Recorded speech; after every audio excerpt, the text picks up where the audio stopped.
smack on 25 past 7, and what a beautiful morning it is. Sun peeping up over the back there, and it looks like it's going to be a nice day. Nick's still on cloud 9, and rightly so, because that was an absolutely stunning fish.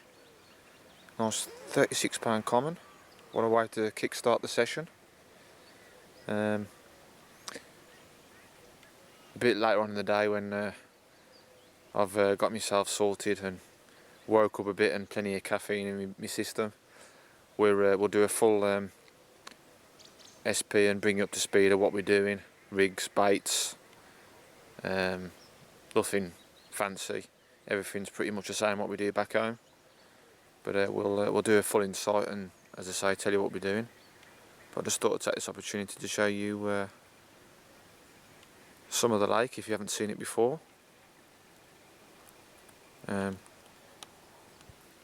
So I'm up here, which is not far from the hut, and as you can see my bed chair there. The reason being is all this stone here, the ground is absolutely rock solid. We've both tried pitching the bivvies up, but it was just a no-go, so I've camped there. There's Mr. Rudge, morning. So that's my swim, and if I zoom down there to the left, Nick's rods are just behind that bush, and that's proper hardcore carping, folks. Nick's bivvied up under the tree there, under the stars. He said he had bats skimming over his nostrils last night. But to be quite honest, it was a real pleasant evening. But around about 2-3 o'clock in the morning, it did go quite cold. But it didn't last long, because it's as I say, approaching 7:30 now, and it's temperature's rising again. It looks like it's going to be a really nice day. Yeah, I just thought we'd do this little brief insight, and we'll go through what we're doing, baits, spots, and everything else more in depth a bit later on today, folks. So there we go. Nick's off the mark, and this is the start of our week-long session here at Lords Lake.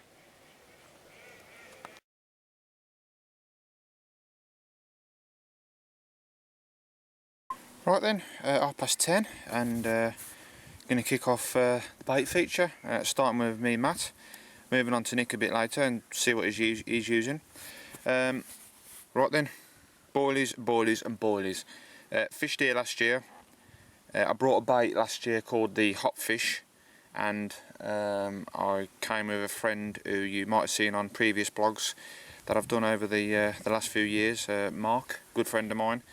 And we bought, what, between us, about 40 kilo, and well, the session started off quite slow, but as the week progressed, we just couldn't get enough of this bait in the water. That particular bait, the hot fish. This one is my bait that I've been using all year. The only which is the CM one.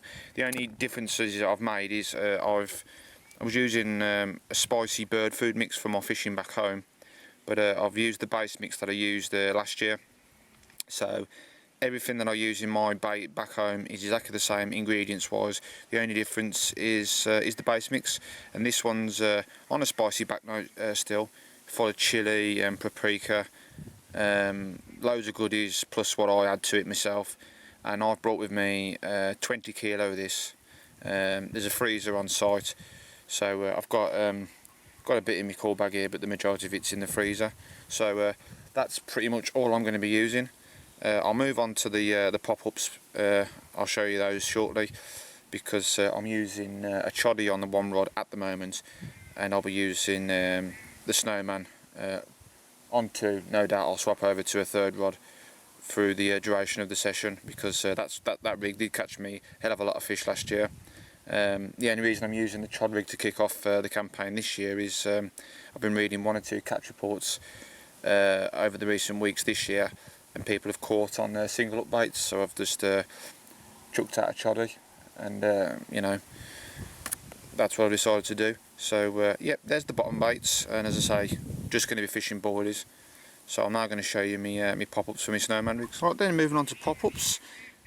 All of these, well, most of these are my own creation, apart from one product which I'll show you shortly. So starting off, these are all tippers, and this is for the snowman rig.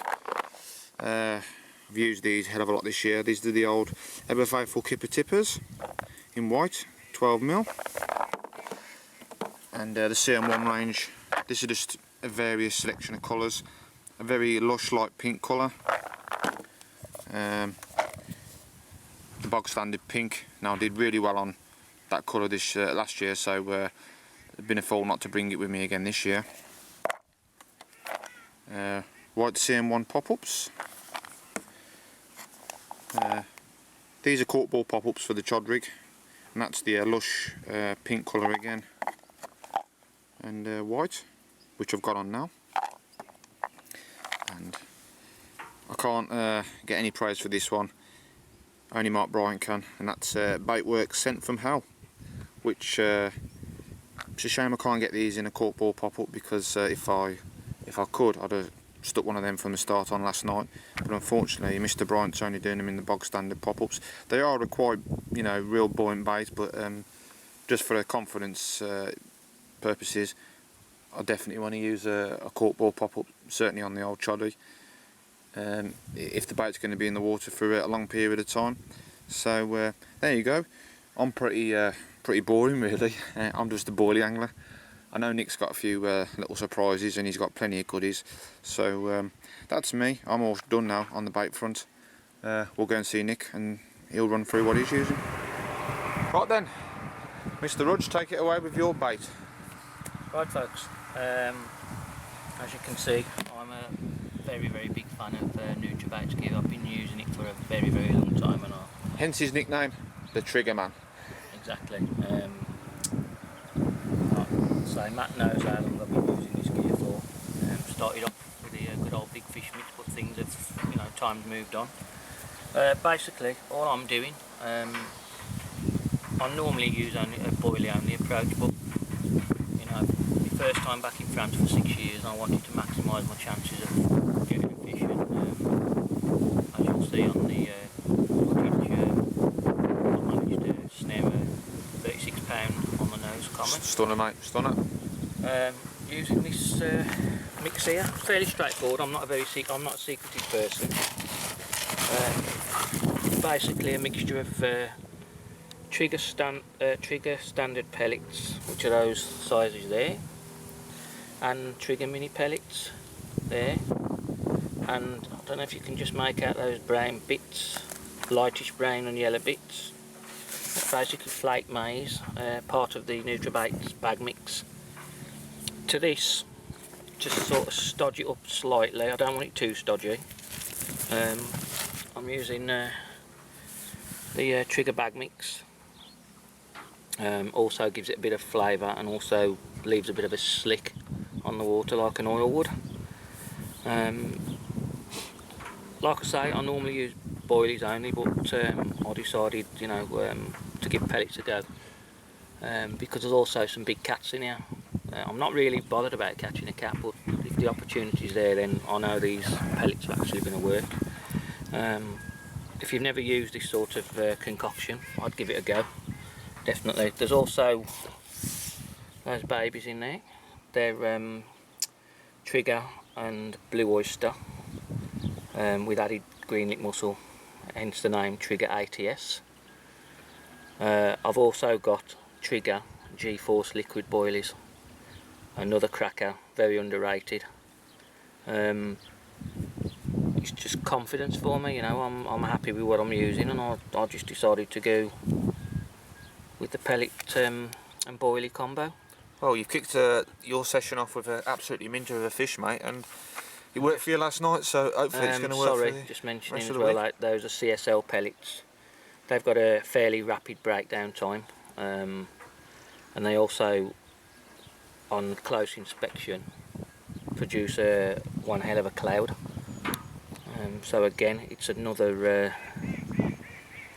carp attractor. And just for the purpose of the viewers, there's a lot of pellets there that have got different breakdown levels? That's right, yeah. So there's something always going on in the swim? Yeah, the standard, I think it's about 75 minutes breakdown time. The minis,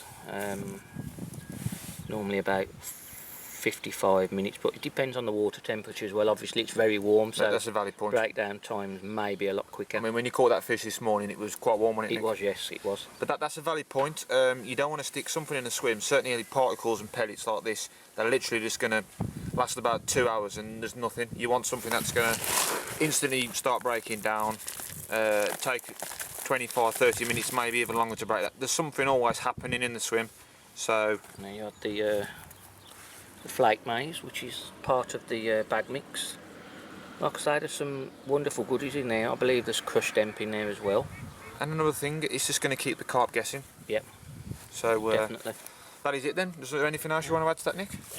And this is my version of a Munger spoon. Comes from Wilkinson's and costs me only £1. Not £5 and £6 from a lot of these bait manufacturers, which I'm not having a go at, but £6 for a spoon? No way. So there we go, we've just done a bit of advertisement there for Wilkinson's. Yep. Fantastic. So, right then, mate. So the first full day, we've got quite high temperature today. Yeah, there's a chance, we've already discussed this, that if the carp are up in the water, which we are beginning to see, we are thinking of trying zigs. Yeah, it's just for the purpose of the blog. It's 10 to 11 now, and as Nick's talking to me and I'm holding the camera filming him, it is, well, I don't know what the temperature is, but I should say it's 20 plus. Yes, definitely. I know it's still early as well, so the chances are it's going to get higher. Yeah, it's not a very deep lake, is it? So if these fish do come up in the upper layers, they ain't going to be hard to find or spot. But until we see anything else, I think we're both going to stick on what we've been doing from the start, mate. Yeah, you can see the marker just out there where I've actually just baited that scrumptious food up, and they've been absolutely rooting on the bottom. There we go, folks. That's one of the spots Nick's fishing on the margin. That's actually a bank stick with a net float on it. Yeah, high vis net float. And what you've just seen on the camera, most of it's going to be ending up down the end of that bank. So, right then, mate. I think we'll leave it there for now. So there's both our bait approaches and what we're using out the way. Let's get on and try and catch some more fish for you, folks. See you in a bit.